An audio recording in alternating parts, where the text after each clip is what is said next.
Ahora sí, vamos con nuestro primer espacio de la mañana, como les comentaba, vinculado a el retorno a clases, a este segundo semestre. ¿Qué hacer para estar mejor luego de un mes de vacaciones para nuestros pequeños sobre todo? Es una conversación abierta que tendremos con nuestro querido doctor de Casa Vive, Manuelito Acuña. ¿Cómo estás? Tanto tiempo sin verte, te extrañábamos. Hola, Conci, igualmente, súper bien. ¿Tú cómo estás? Muy bien, ¿cómo estuvo el fin de semana, Manuel? Bueno, muy tranquilo, Qué bueno. descansado. Excelente. Sí. Ese es uno de los objetivos del fin de semana, ¿no? Descansar, reponer energías para enfrentar de la mejor manera una nueva semana, sobre todo yendo a clases. Eso, se supone, a veces pasa que uno termina más todo lo cansado, contrario. claro, de las vacaciones, que tampoco es necesariamente malo aprovechar de hacer otras actividades. Es verdad. Pero, claro, puede pasar hoy día que el primer día de clases para muchos y que uno se sienta más cansado o que las vacaciones no fueron tan descansadas. Así que está bueno conversar de cómo lo hacemos para que este cambio sea armonioso. Claro, enfocado desde una mirada que siempre hemos ido desarrollando juntos en el programa, desde una mirada que tiene que ver con la salud integral. ¿Cómo poder hoy día preparar a nuestros hijos y a nuestra familia de la mejor manera para un retorno a clases lleno de cosas buenas? Yo creo que ahí, Conci, hay que ser súper consciente del momento que vivimos hoy día en el mundo, en nuestro país, y cómo están ocurriendo muchas cosas hace tiempo que nos tienen quizás con estrés, ¿no es cierto?, la salud mental muy deteriorada. Entonces yo creo que un mensaje súper relevante para la vuelta a clase tiene que ver con estar atento y con cuidarnos y con conversar de las problemáticas. Porque hoy día, como yo decía, si uno analiza cifras de salud mental, de depresión, las lamentables cifras de suicidio en aumento, la violencia en los colegios, en las escuelas, en los liceos, todo esto tiene que ver con una ola de salud mental que nos ha sido difícil manejar. Faltan recursos, faltan instancias, faltan momentos de conversación.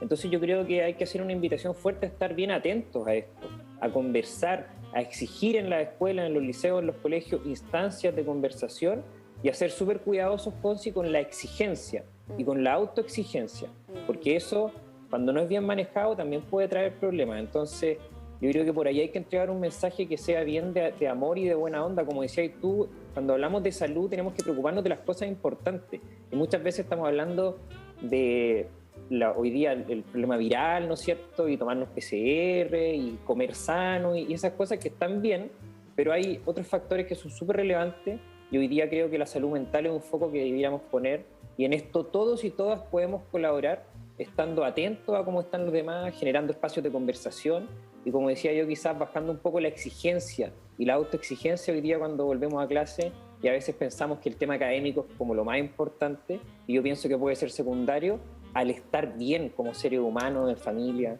Entonces, exacto, por ahí yo creo que podemos conversar de algo que es bien bonito, que es preocuparnos hoy día y cuidarnos entre todos y todas, porque también pasa que estas problemáticas de salud mental se viven súper escondidos.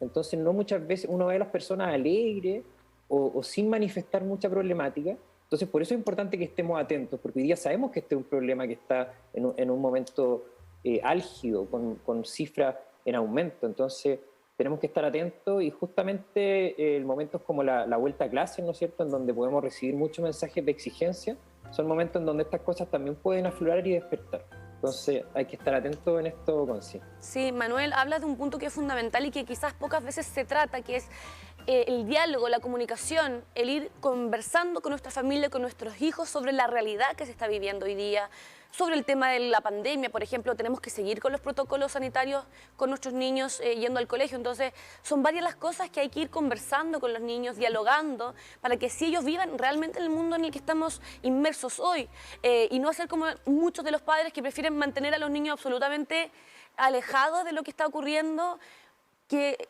creo que es un camino que no es positivo porque ellos solitos se van dando cuenta de lo que está pasando, justamente ir al colegio con mascarilla, en el fondo son un sinfín de cosas que tenemos que ir conversando con ellos para que estén inmersos en una sociedad desde pequeños, ¿no?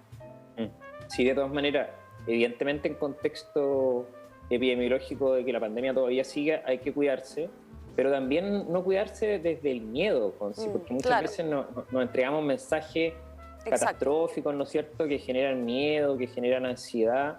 Entonces hoy día, cuando ya tenemos varias dosis de vacuna en un alto porcentaje de la población, creo que y seguimos cuidándonos, y ese mensaje está súper bueno, que tenemos que seguir cuidándonos, tomando las medidas básicas que ya todos conocemos, de uso de mascarilla en espacios cerrados, ¿no es cierto?, en espacios públicos no sé por qué la gente sigue usando la mascarilla en espacios públicos, y eso genera problemas también, creo yo, de miedo, ¿no es cierto?, cuando camino por la universidad, camino por el centro, ¿no es cierto?, o en el patio, y estoy usando mascarilla, tengo problemas para respirar cómodo, ¿no es cierto?, no veo las caras de las otras personas. Claro.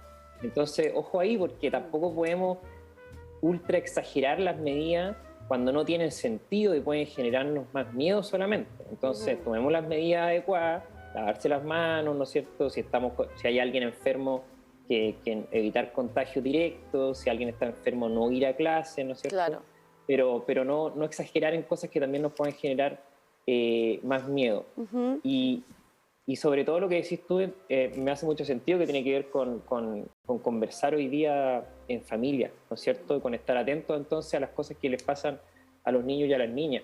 Ni más allá de las cifras y las problemáticas asociadas a la pandemia o a cuadros virales que aparecen todos los inviernos, yo quiero insistir en este problema de salud mental, a veces silencioso, que tiene que ver justamente también con esto, con acarreamos meses o años ya de pandemia, ¿no es cierto? Hoy día una separación política que se nos plantea en los medios, que sí, que no, y parecemos estar súper peleados y con cifras de estrés que van en aumento.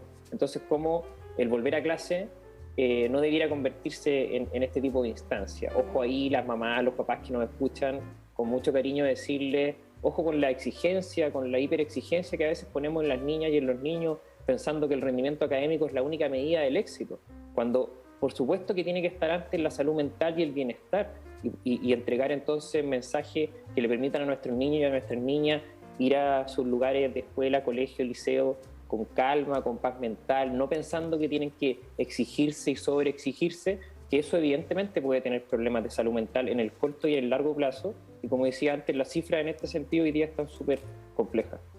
Sí, también hablemos de los cambios de hábito, de los cambios de horario, cómo poder sobrellevar de mejor manera el que los niños se tengan que despertar incluso 2 horas antes para poder salir, el lidiar con el cansancio, también la frustración de obviamente la primera semana, porque pasa todo muy rápido, ¿no? Son bastantes horas lejos de casa, cómo poder prepararnos y ser los mejores consejeros y el mejor apoyo para nuestros hijos en estas primeras semanas donde claramente el cambio es bastante. Claro, bueno, ahí eso es bien bonito desde el punto de vista de lo que significa la salud, porque justamente la salud, en miradas bien modernas, tiene que ver con nuestra capacidad de adaptarnos. Entonces, ¿cómo nos adaptamos, por ejemplo, a un cambio de horario, como dices tú, después de las vacaciones, de haber tenido horario más libre, a volver a levantarnos temprano? Yo creo que ahí también hay que hacerlo lo más amoroso posible y respetando nuestros ritmos. Hay algo ahí que tiene que ver con el descanso, que es súper relevante para la salud del ser humano. Hoy día debiéramos, como una medida fundamental, permitirnos el descansar más y el descansar mejor. Y eso en general tiene que ver con unirnos un poco a los ritmos de la naturaleza. Ojalá que los padres, las mamás, las familias que escuchan esto piensen lo relevante que tiene que ver con que los seres humanos nos acostemos, hoy día vamos a decirle temprano, ¿no es cierto? Que en realidad no es temprano, sino que simplemente acorde a un ritmo de descanso que debiéramos tener, que es tener menos pantalla en la noche, menos luz en la noche. Eso puede ser súper relevante, Conci, para permitirnos descansar mejor y para tener entonces una salud mental apropiada para adaptarnos a estos cambios. Y ahí podremos hablar también de muchas cosas que nos van a hacer bien como personas, la alimentación basada en alimentos reales, ¿no es cierto? El tener tiempo al aire libre. Hoy día estamos en invierno, ¿no es cierto? Hay menos luz, ojalá que podamos aprovechar las horas de luz estando al aire libre. Eso le hace muy bien a nuestra salud de manera integral, le hace muy bien a nuestro cerebro. Y en la noche tener mayor acceso a la oscuridad. Yo creo que ese es un consejo gigante para todas las personas, que suena muy simple, pero que es intentar que en la casa detengamos las actividades un poco más temprano, apagar la luz más temprano, tener pantalla hasta más temprano. Durante el sueño se produce el aprendizaje, por ejemplo, se fija la memoria de lo que aprendimos durante el día. Entonces, si somos estratégicos, por así decirlo, con nuestra salud y con nuestro bienestar, y queremos que lo que se aprendió durante las jornadas en la mañana, digamos, durante el día, se aprenda bien, permitirnos un descanso adecuado, y eso tiene que ver con la oscuridad en la noche y con el ir permitiéndonos el descanso, que es algo tan relevante en estos tiempos. Muchas personas se sentirán cansados, cansadas, ¿no es cierto? Y hay que ir buscando entonces estrategias de la salud partiendo por esto que pareciera ser tan simple. Fue un mes, entonces Sí, yo creo que cambio. fueron bastantes días donde los niños de la noche a la mañana tienen que volver a sus ciertos lugares. A muchos les debe haber costado también haberse quedado dormido un poquito más temprano ayer.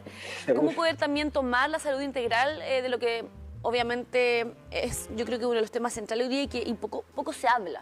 La vida sana, comenzar con un ritmo de vida paulatino, como bien dices tú, no sobre exigir a los niños, la alimentación, el seguir haciendo deporte, ¿verdad? Una vida también activa, pero dentro de lo que en el fondo podamos exigirles. Claro, sí, yo creo que eso consigue un mensaje súper relevante porque a veces nos ponemos ciertas reglas o en los medios de comunicación, en redes sociales, aparecen grandes reglas de vida sana, que tengo que hacer no sé cuántos minutos a la semana y comer perfecto, ¿no es cierto? Y nos vamos llenando de reglas que a veces también pueden generar más estrés. Entonces, la invitación ahí a las personas que nos escuchan es volver a las cosas más sencillas, pensar cómo nos alimentábamos hace algunos años, antes de la explosión de los alimentos ultraprocesados, cuando no teníamos tanto acceso a pantallas, ¿no es cierto? Teníamos más contacto con la naturaleza y todas estas cosas que en el fondo es un poco pensar en ser coherente con lo que significa ser un ser humano. Los seres humanos necesitamos abrazos, necesitamos cariño, necesitamos palabras de buena onda, necesitamos alimentos reales, necesitamos sol, necesitamos descanso. Y estas cosas que parecen tan simples y básicas son las realmente importantes. Y no complicarnos con tantas reglas, o estar contando calorías, o productos light, un montón de cosas que hoy día también desde la publicidad se nos meten como tan relevantes para nuestra salud. Y el mensaje ahí a las familias que nos escuchen es volver a estas cosas bien sencillas. Hoy día pueden haber muchas cosas que nos preocupen, el peso de los niños, ¿no es cierto? El rendimiento escolar y un montón de cuestiones que están bien y son válidas, pero ojalá las tomemos de la manera más amorosa posible, para que no nos generen mayor estrés, ¿no es cierto?, que algo que atenta directamente con nuestra salud de manera integral, pensando principalmente en la salud mental. Entonces, ahí conversemos en familia, busquemos estrategias para ser saludables de una manera bien sencilla, ¿no es cierto?, permitirnos descansar, permitirnos la conversación como gran herramienta para ir trabajando estos temas y que la exigencia y la autoexigencia no sean lo que mueva, ¿no es cierto?, nuestra relación, por ejemplo, con lo que hablamos hoy día que tiene que ver con el rendimiento en los colegios, en las escuelas, en los liceos, sino que esto venga del amor también y del conversar y del cariño que tenemos por las cosas que hacemos, pero que tengamos mucho ojo entonces cómo esto puede estar afectando la salud mental de los niños y las niñas, porque hoy día eso es un tema súper relevante, lo vemos en las noticias de manera frecuente, tanto en Chile como en otras partes. Entonces creo que tenemos que estar atentos. Exigirle, Conci, también y pedirle a las autoridades, a los directores de colegios, de escuelas, de liceos, que den espacios para tener estas conversaciones. Porque muchas veces los niños y las niñas no van a ser claros en manifestar problemáticas de depresión, de autoexigencia, ¿no es cierto?, de cansancio. Por supuesto que no. Estas temáticas muchas veces se viven sin gran sintomatología. Entonces, cuando ya sabemos que esto es un gran tema, tenemos que ser estratégicos y los adultos entonces decir, ojo, generemos espacios de conversación con los papás, con las mamás, con las familias, con los profesores, estemos particularmente atentos a los niños, a las niñas que pueden tener temas de salud mental ahí como que puedan estar por explotar, para entonces ser realmente cuidadosos y trabajar entre todos. Como siempre hemos hablado acá, la salud no es individual, la salud se construye en comunidad y eso es evidente quizás más aún en las niñas y en los niños, que nos corresponde a todos y a todas cuidar. Estamos muy de acuerdo con estas palabras finales, Manu. Siempre es un placer el poder abordar una conversación que tiene que ver con esta integralidad. La salud no es solamente el fármaco como solución, sino que son muchas otras las cosas que depende el bienestar. Así que esperamos tenerte pronto de vuelta, que tengas una excelente semana y muchas gracias por esta conexión. Chao, Conci. Abrazo.